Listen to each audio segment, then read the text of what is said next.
ശിവഗിരി മഠത്തിന്റെ ആഭിമുഖ്യത്തിൽ വത്തിക്കാനിൽ സംഘടിപ്പിക്കുന്ന സർവമത സമ്മേളനത്തെ ഫ്രാൻസിസ് മാർപ്പാപ്പ ഇന്ന് അഭിസംബോധന ചെയ്ത് സംസാരിക്കും. ആശീർവാദ പ്രഭാഷണമാണ് പാപ്പ നടത്തുക. ഇന്ത്യൻ സമയം ഉച്ചയ്ക്ക് 1-ന് മാർപ്പാപ്പയുടെ അഭിസംബോധന.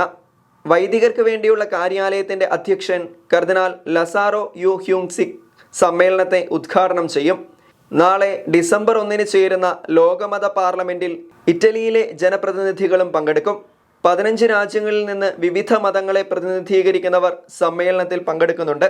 കർണാടക സ്പീക്കർ UT ഖാദർ ഫരീദ്, നിയുക്ത കർദിനാൾ Mar George Jacob Koovakad, Chandy Oommen MLA, Sivagiri തീർത്ഥാടനം chairman K Murali, Sanjeevani wellness institute director Raghunathan Nair, Swami Veereshwarananda തുടങ്ങിയവർ പ്രസംഗിക്കും.